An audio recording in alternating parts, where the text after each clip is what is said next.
In conversations, people ask, what do you like to do for fun? And I will normally respond with, play with my 3D printer. And then what follows is a series of things that go along in their heads on what I possibly could mean.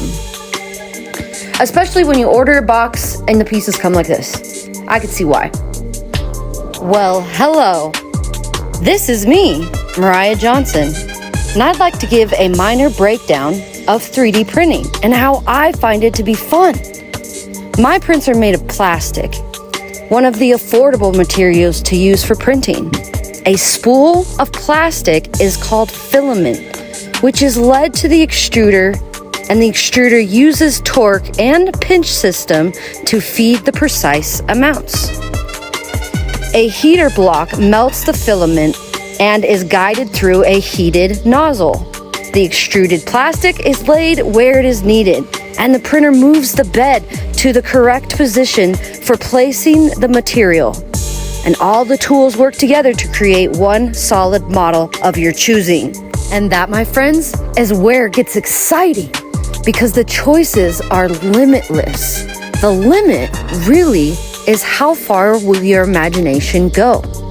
So, if you want a Star Wars figurine, you got it. This is the way. Now, my young Padawan, search your feelings. What if you wanted to comb your hair with the comb that Kuzco uses? Or go the distance with Hercules? What can also be fun is prints will often be made with stabilizers that you get to rip off and reveal your mold. Next, you get to be Michelangelo with your paintbrush and create figures of your childhood, the most favorite ones of all, especially the Zazu that I'm absolutely most proud of. When you've printed plenty for yourself, some of your prints will make great and awesome gifts for children, while some prints will just make great art projects for children as well.